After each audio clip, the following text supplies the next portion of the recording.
પંચોતેરમાં પ્રજાસત્તાક દિન નિમિત્તે સુરત શહેર અઠવાલાઇન્સ ખાતે પોલીસ પરેડ ગ્રાઉન્ડ પર પોલીસ કમિશનરના વરદ હસ્તે ધ્વજવંદન કરાયું હતું.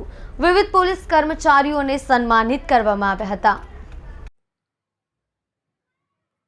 પ્રજાસત્તાક દિવસ 26 જાન્યુઆરી 1950થી ઉજવવામાં આવે છે. દેશના રાષ્ટ્રપતિ આ કાર્યક્રમમાં ભાગ લે છે અને આ દિવસે ધ્વજ ફરકાવે છે. પ્રથમ વખત ભારતના પ્રથમ રાષ્ટ્રપતિ ડૉક્ટર રાજેન્દ્ર પ્રસાદે 21 તોપોની સલામી સાથે ધ્વજ ફરકાવ્યો હતો અને ભારતને પૂર્ણ ગણતંત્ર જાહેર કર્યું હતું. ત્યારથી આ તહેવાર દેશમાં ઉજવવામાં આવે છે. આ તે દિવસ છે જ્યારે ભારતે તેના દેશ અને તેના નાગરિકોના હિતમાં બંધારણ મુક્તપણે પસાર કર્યા હતા, જેમાં ભારતનો વિકાસ સમાયેલો છે.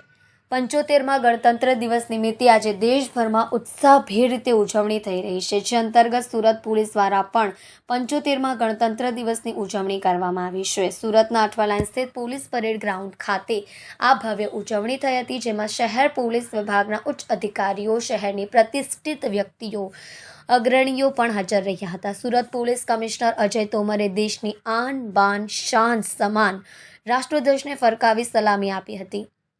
પોલીસ પરેડ ગ્રાઉન્ડ પર આયોજિત કાર્યક્રમમાં શહેરની શાળાના વિદ્યાર્થીઓ મોટી સંખ્યામાં આ પર્વની ઉજવણીમાં સામેલ થયા હતા. શહેર પોલીસના જવાનો દ્વારા ગ્રાઉન્ડ પર પરેડ કરવામાં આવી હતી, જ્યાં ઘોડસવારી સહિત અન્ય ઝાંખીઓ પણ જોવા મળી હતી. શાળાના વિદ્યાર્થીઓ દ્વારા દેશભક્તિ ગીતો પર અલગ અલગ સાંસ્કૃતિક કાર્યક્રમો રજૂ કરાયા હતા. વિદ્યાર્થીઓએ સાંસ્કૃતિક કાર્યક્રમોની ઝાંખીઓ રજૂ કરી હતી.